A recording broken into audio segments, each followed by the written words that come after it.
बोलते हैं माँ बाप जन्म के भागी होते हैं, कर्म के भागी होते हैं। बहुत संपन्न साहूकार था वो, अपने मतलब बिजनेस में, अपने व्यापार में बहुत आगे था। उसकी 3 लड़कियां थी। एक दिन व्यापार के काम के लिए उसे कहाँ जाना पड़ा?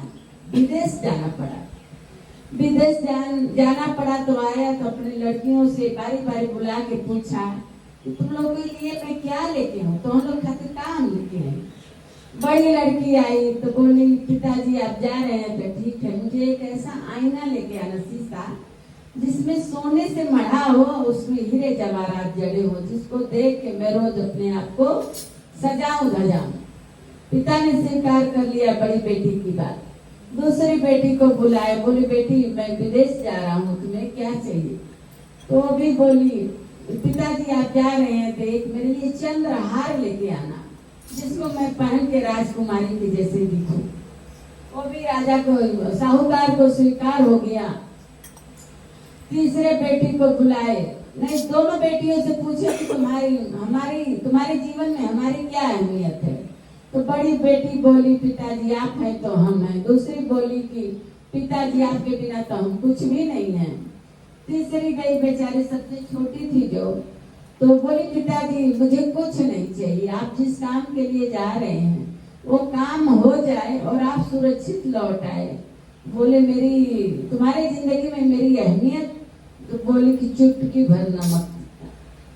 चुटकी भर नमक इतना आपकी अहमियत है जैसे बिना नमक के पूरा व्यंजन बेकार हो जाता है, वही है। राजा साहूकार को बहुत गुस्सा आया कि देखो मेरी तुलना उन लोग अपनी जिंदगी से 2 बेटियां कर ली, ये एक चुटकी नमक जिसका कोई मोल नहीं होता है।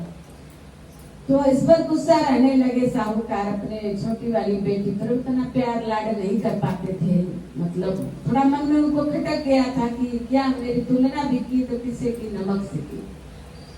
एक दिन उसी गए व्यापार करके आ गए, सब कुछ संपन्न, उन दोनों के लिए वो जो मांगी थी सब लेके आए साहूकार। एक दिन ऐसे राजकुमार नगर से गुजर रहे थे, संपन्न व्यापारी थे, उनके घर से ही गुजर रहे थे, घर के रास्ते से ही। अब इनको क्या पूछना, वो राजा थे तो ये भी व्यापारी थे। एक दिन रुक गए, कई दिन गुजरते गुजरते इनकी लड़कियों को देख के एक दिन राजकुमार इनके दरवाजे पे घोड़ा पर बैठे रुक गए। तो बोले हे साहूकार मुझे ना आपकी छोटी लड़की से शादी करना है। तो बोले साहूकार कैसे कैसे होगा, मेरी बड़ी बेटी बैठी रहेगी और मैं छोटी बेटी का कैसे शादी कर दूं? मुझे आपसे यदि शादी करना पड़ा तो मैं बड़ी बेटी से करूंगा। तो बोले ठीक है, मेरे घोड़े पर बड़ी बेटी को बैठाओ, मैं अपने महल लेके जाऊंगा और मेरे पिताजी और मैं कुछ परीक्षा जैसे लेंगे, इसमें पास हो जाएगी तो आपकी लड़की से मैं शादी करूंगा। ले गए राजकुमार, उसको खूब महल में जो बहुत सुंदर कमरा था उसमें बैठा है, खूब मुलायम मलमल के गद्दे पर बैठा है और खूब मीठा स्वादिष्ट जूस दिए उसको पीने के लिए, शरबत पीने के बाद उसमें बैठने के बाद तो राजकुमार बोले, राजा बगल में खड़ा होकर सुन रहे थे। राजकुमार बोले कि ये बताओ कि इतना अच्छा घर देखी थी, इतना अच्छा महल देखी थी? तो बोली नहीं। तो इतना कोमल मुलायम गद्दे पर कभी बैठी थी? तो बोली नहीं। स्वादिष्ट इतना मीठा शरबत कभी पी थी? बोले नहीं। इससे ज्यादा तो मैं कहीं नहीं पी थी।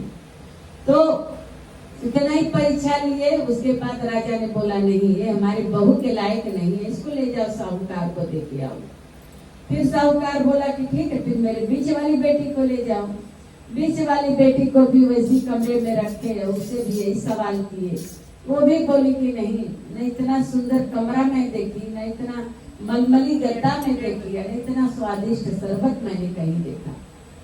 वो भी फेल हो गई परीक्षा में राजा के। फिर राजा ने उसको भी छुड़वा दिया, बोला नहीं ले जाओ इसको, साहूकार को दे जाओ, ये मेरे बहू के काबिल नहीं। छोटी बेटी आई, उससे भी यही परीक्षा लिया गया। तो बोले कि इतना सुंदर कमरा देखी हो, इतना मलमली गद्दा कहीं देखी हो, इतना स्वादिष्ट जूस कहीं पी हो? तो बोली हाँ। छोटी वाली बोली हाँ। तो राजकुमार पूछे कहाँ? बोले जब हम धरती पर आके जब आंख खोलते हैं ना तो वो सबसे प्यारा ही हमारे लिए अनमोल वही घर रहता है जहाँ हम देखना चिन्हना पहचानते हैं, मेरे माँ बाप का घर। और रहा आपके मलमली गद्दे का, तो माँ के गोद से बड़ा कोमल और नरम सुरक्षित कोई गद्दा नहीं है।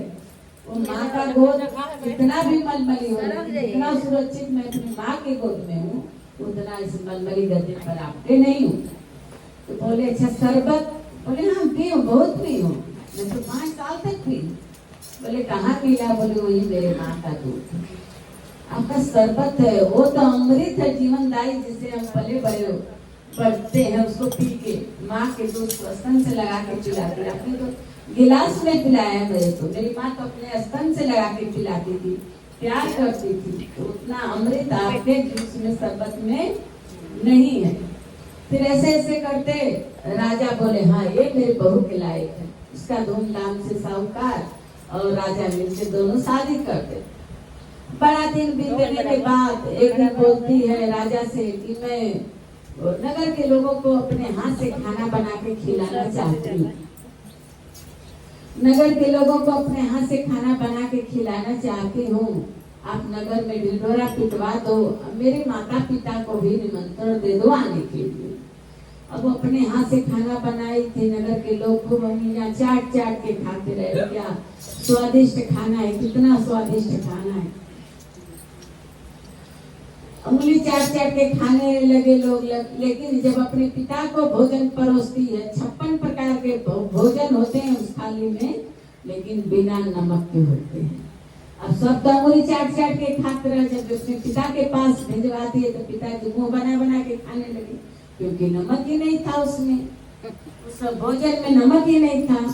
फिर बहुत दिन के बाद बोले कि आए लोग इसका तारीफ कर रहे हैं, ये तो कुछ भी नहीं है, बेस्वाद है भोजन। इधर बिठा रही हूँ, इधर तो ठीक है, आसन ले लीजिए ना, आसन। तो ठीक फिर आई। जब पिताजी बोले क्या बेटा क्या खाना बनाई हो, इसमें तो कोई स्वाद ही नहीं है, नमक नहीं है, सब तुम्हारा बेकार है। तो बोले कि हाँ पिताजी, जैसे एक चुटकी नमक के बिना ये 56 प्रकार बेस्वाद हो गया, वैसे ही बाप की कीमत इसी चुटकी भर नमक की जैसे हमारे जीवन में होता है। इनकी छत्र छाया न रहे, इनका हमारे ऊपर पालन पोषण न रहे, तो हमारी जीवन भी ऐसे ही बेकार हो जाता है, बेस्वाद हो जाता है। इसीलिए उस दिन मैं आपकी तुलना नमक से की थी, पर आप मेरे भावनाओं को नहीं समझ पाए और आपने मुझे अनादर करने लगे, हीन भाव से देखने लगे। ये कतई मेरी मर्जी नहीं थी आपको कष्ट पहुंचाना, मैं इतना ही समझ पाई थी। बहुत बड़ी ज्ञानी नहीं थी, बहुत बड़ा हमारा उम्र भी नहीं था। मैं तो खाने के स्वाद, बचे क्या, ज्यादातर उनकी जिंदगी में खाना ही होता, तो खाने के ही स्वाद से मैं आपकी तुलना की थी कि पिताजी आपकी कदर, आपकी अहमियत मेरे जीवन में चुटकी भर नमक की है। बेशक वो अनमोल है, लेकिन उसके बिना व्यंजन नहीं अच्छा लगता है। वही आप नहीं समझ पाए पिताजी, यही बताने के लिए आज मैं ऐसा बिना नमक का भोजन आपको दी। बोल सच्चे दरबार की जय, सतगुरु महाराज की जय।